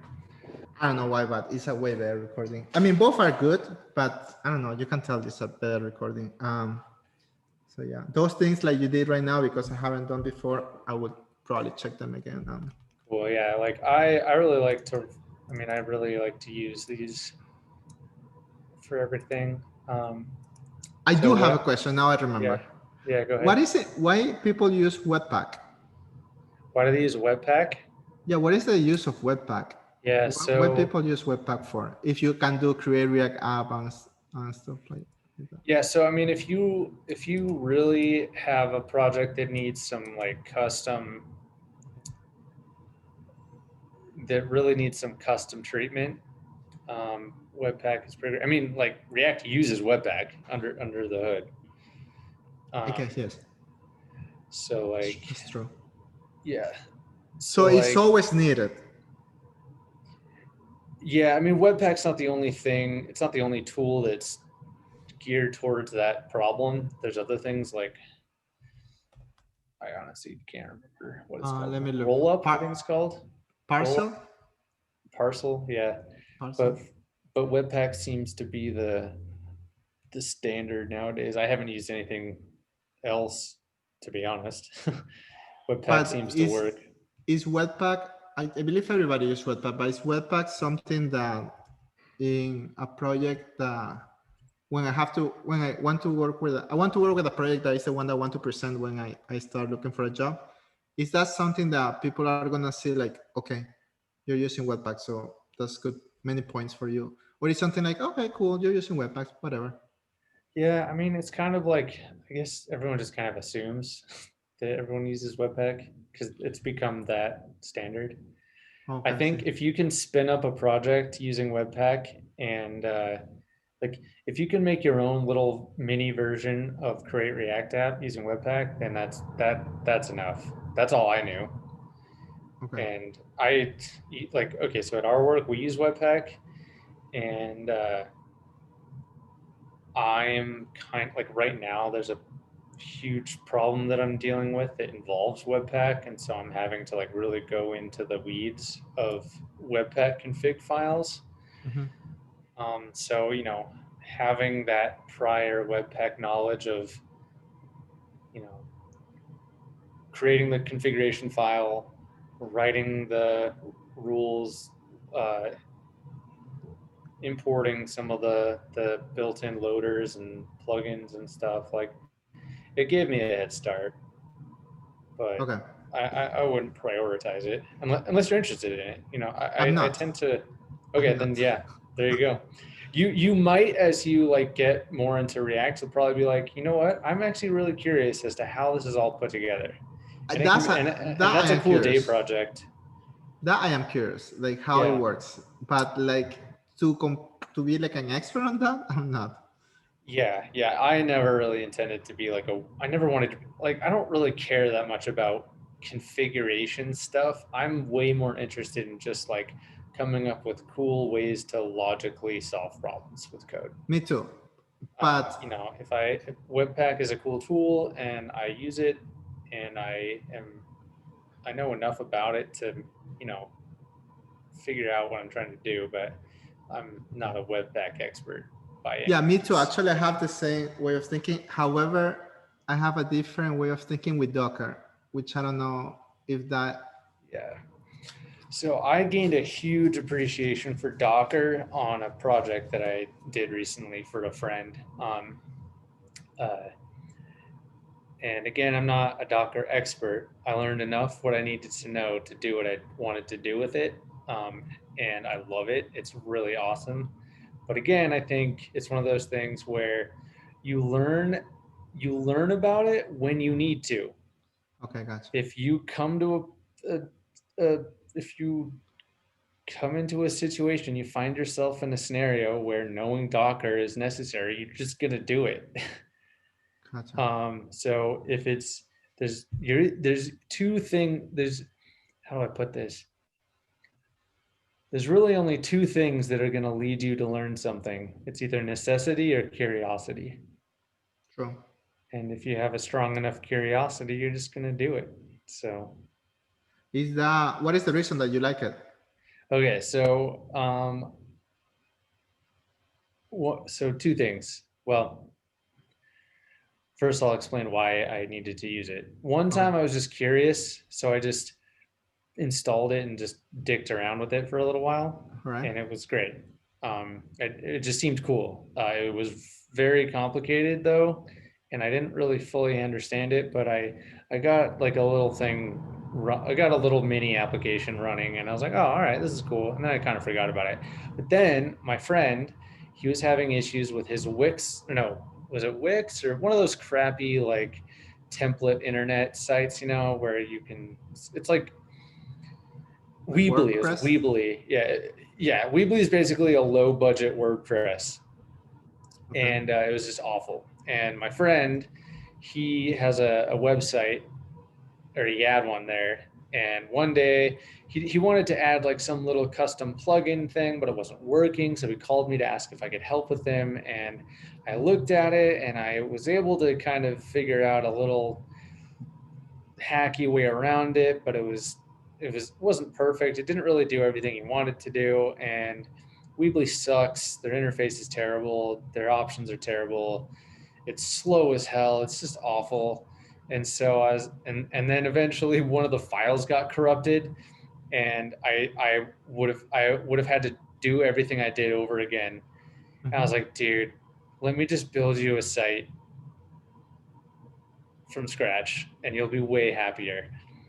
And so he's like, all right, I'm down, because he was sick of dealing with Weebly. So I was like, all right, this is what I'm going to do. Because he's not a tech person. He's a musician. He's a very smart person, but he's not like a programmer. Gotcha. And so I didn't want him to have to, like, I didn't want to teach him how to code to like have to, run his site. I wanted it to be as easy for him as possible. The hardest thing that I wanted him to have to do was to click a few buttons and that's it. Like, I wanted him to just click a few buttons and have his site up and running. So that was my goal. So what I realized is that, and I also wanted him to be able to, so there's two things I cared about. One was that it was easy as hell for him to publish his site. I wanted it to be easier, or at least just as easy as it was to do it with Weebly. Secondly, I wanted him to be able to play around with it and see how it looked before he published it. So because I allowed him to, like, he had full control over the content of the site. I just wrote a bunch of code that basically took in templates and rendered it. He had the ability to write all the content and stuff, because I didn't want him calling me and being like, hey man, there's a typo on the contact page.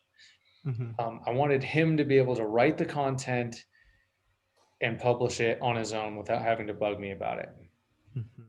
And in order for that to work, though, I was like thinking about it. I was like, man, well, if he's going to run it locally, I don't want to have him install Node and have to, get all this, configure and install all this stuff on his computer. I didn't want to have to do that for him. So that's when I was like, well, I think Docker is actually really good for this. So I had him install Docker. That's the only thing he had to install. And then on my end, I wrote Docker, and I wrote a Docker configuration or whatever that basically did all of the dirty work, such as installing all the node modules,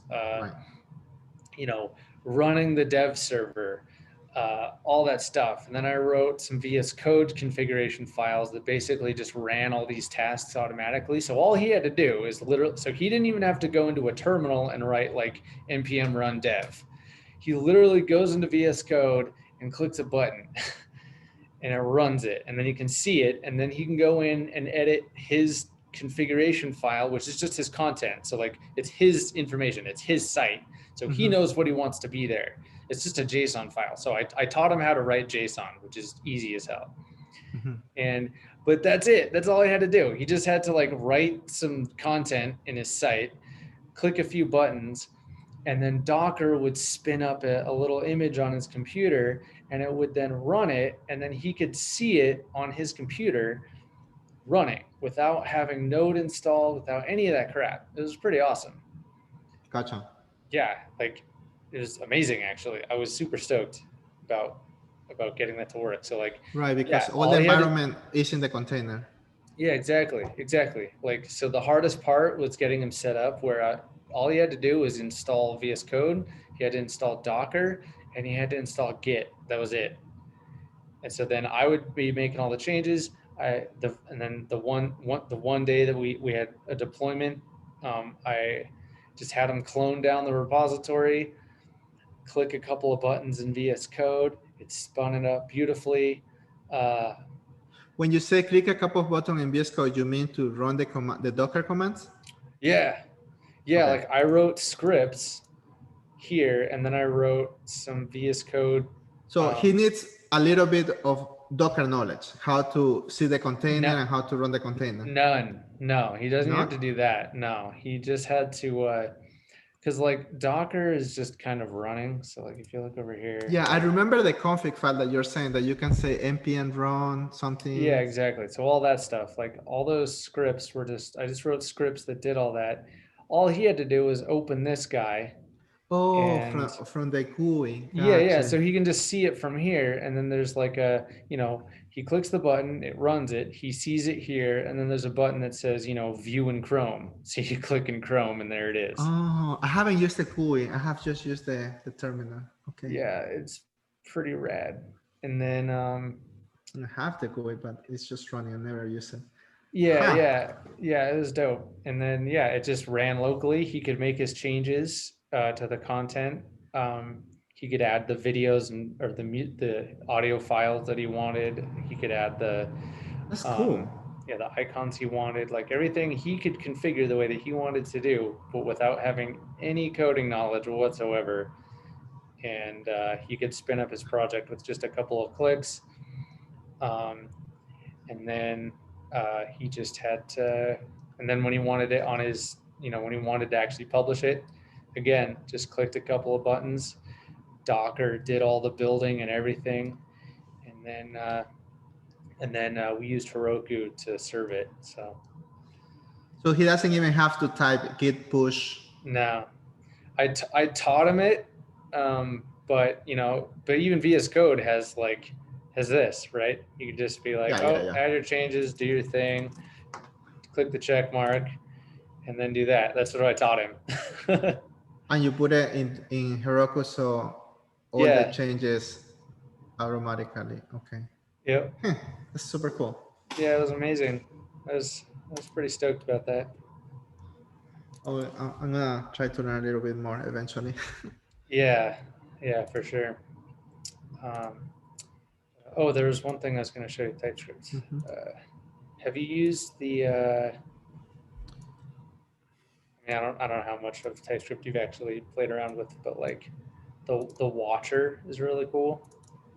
Where like so for now, like if I wanted to actually compile this, like I've got my file, right? Const test equals hello world. And then I'll do, I don't know, test.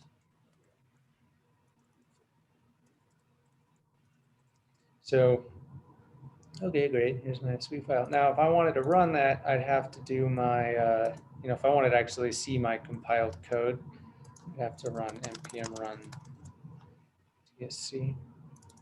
Mm-hmm. That'll do it. Okay, sweet. So there's my dist folder, and here's my file. Right. So here's my compiled JavaScript. Cool. Okay. So, however, this is annoying because now if I wanted to, here's my change. Well, if I go to my file and notice that there's no exclamation mark there, it's not automatically changing. I'd have to run this again, which is annoying. Okay, there it is. Now it shows up. Okay, well, there's a way to, you can run ts. So watch. So that's like no man. I mean, kinda, yeah. The idea. Yep. So now I can be like, hey, run dev watch, and now it will just run in watch mode. So now as I'm coding, Oh, that's the stuff. I'm Oh over yeah, that's here. useful. That's definitely useful. I can see the benefit of that. Yeah, and then what's really cool is that, okay, so there's 0 errors. Okay, beautiful. Now, and then if I go over here, see, now it's automatic. And then the other thing that's really nice is it will, it'll tell you errors immediately. So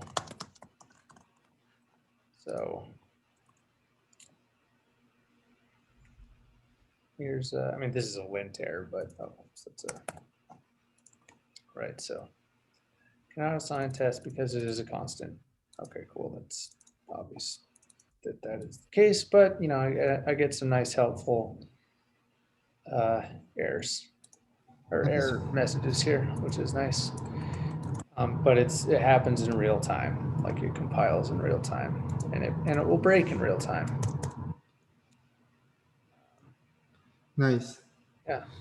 Ben, thank you very much tonight for your help on time. Yeah, no problem. Yeah, we're gonna do some more. We're gonna start. Yeah, we're gonna do some more. Can I ask you last question? Because yeah, go. probably Go I will ahead. forget by next session. Yeah, go ahead.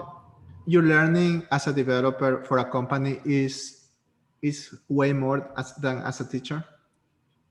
It's very like I know as a teacher you learn because you are teaching, but you are like reinforcing those concepts and getting more expert on that. Yeah, to be honest with you, I think I learned more from teaching. Oh really? Yeah. Because if that's the case, then one day I will do the same. Yeah, I mean, like it's not that I'm not learning at a job. It's just the problem is that what's cool is that when you're teaching, people ask you questions that you don't expect, and also when you're looking at 10 different solutions to the same problem, you learn a lot that way because you're looking at 10 students who have all completed their projects 10 different ways. And you look at kind of the merits of each way. Some are worse than others, and you kind of get a pretty good idea of like, oh, like, okay, these are some common pitfalls. Here's some here's like what seems to be a pretty good way to solve this problem. This is cool, or it took a way I wouldn't have thought of doing it. Whereas on the job, like you don't see that field of possibilities the same way. You see how the one developer designed the project or configured the project for that particular thing, and you're kind of stuck in that. Like the project that I'm working on right now at work, it's old. It's like 5 years old. It's written in AngularJS, and it's written by 50 different people over a period of time, and there's some crappy code in there, and it's a pain to deal with. Nobody's gonna fix it and no one's gonna fix it because it's too much of a pain. So like, yeah, it's yeah. So I don't know. It's definitely different. Like I've definitely learned a lot on the job, but I don't know. I've found teaching to be a pretty valuable learning experience. Interesting. I didn't expect the answer actually. I thought that the reason people go to be a developer first is because the learning, you cannot compare the learning to be a developer in real life, between quotes. Yeah. And like, yeah, and I wouldn't say that it's like dramatically more, like, if in a competition, I'd say like if I were to say it was a basketball game, I'd say teaching wins by 5 points.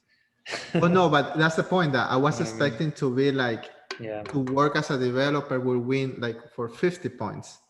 That's what I was expecting. Yeah, like, yeah, and I also think in terms of when I was teaching, that was my first real job is in programming at all. So like it was kind of like learning by fire. Like I was just thrown into the pool. Oh yeah, you have a unique journey because usually that doesn't happen like that. Like you go first to work, I believe, and then exactly, and then you go and become a professor or something later. Yeah. But yeah, I did the opposite because I don't know. I think I've always been a teacher. I was a music teacher before this, Like I taught music.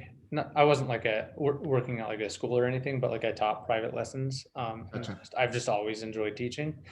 So like becoming a TA kind of just made sense for me. It just worked out also by chance because the director of education at the boot camp I went to just happened to give me a job. Yeah. But like I just was good at it. So like I enjoyed it, but I also was good at it, and students seemed to be successful under my instructorship, I suppose. And so it kind of just worked out that way. So yeah, definitely grateful for that. But yeah, teaching was very, very beneficial for me. Helped me a lot. Sounds like one day in the future you're gonna want to do that again. I would love to. Yeah, like can see that. I definitely see myself like retiring and then just being like a teacher. It'd be fun. Because to me, when I'm like teaching, I don't even feel like it's work. It's just like fun, just like hanging out. Oh, then that's the best feeling of the world. Oh, I know, right? Yeah, that's if why you like don't when I feel was like you're working. no, not at all. Like, yeah, when I was teaching at boot camp, like the fact that I was waking up every morning and like going there to teach was like I was getting paid to go hang out with my friends. Like really, it was awesome. Nice. Sometimes there's some students that drive me crazy and I just want to slap them, but that's just how it goes. Yeah, definitely. Dude, why are people assholes? You know what I mean? Like there's just people that are just assholes. Yeah. Yeah. And you just can't escape it. So Yeah. I had a situation. I didn't do anything because I mean I don't know what to do, but that there was in a few words I was IHOP. This guy was an asshole with the waitress. The whole I was there when they were about to finish to eating, so I didn't even see before that, but it was like the last 10 minutes, and I was sitting over there and waiting. He was doing things on purpose, asking her for bring me this, and then when she brought the tomato, the ketchup, bring me that. I'm like, what the hell? He was an asshole. And then after 10 minutes, I don't know who he feels who he is. But he just say, I don't like your service and I'm not gonna pay. Okay.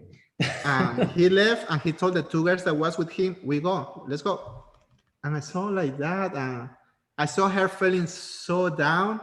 And I'm like, damn, that's so fucked up. That's messed up, dude. I was just like, okay, I'm just gonna, I felt her pain so much. Oh yeah, that sucks. Like, yeah, I don't understand that, you know? Yeah. I just don't understand. Like being nice to people seems pretty easy. I mean, you don't even have to be nice, just be decent. Yeah. Like, you don't have to be nasty. Yeah, exactly. You don't have to, it's not like you even have to go out of your way. It's really not hard to not be a dick. Being a dick actually requires energy. You have to actually go out of your way to be negative. Yeah, that's so. I don't get it, man. You just don't get it. I agree about that. Some people are just very, very hard to deal with. Yeah, for sure. But luckily, there seems to be fewer assholes in the world than there are. Yes, that's exception. Assholes. So yeah, definitely. Luckily, that seems to be the case. Yeah, that's not a majority. Sure. yeah, definitely that's not a majority. I'm just saying. Sure. Ben, thank you very much. Yeah, dude. I appreciate it. We'll see you soon. Have a good day. Yeah, have a good night. See you. See you.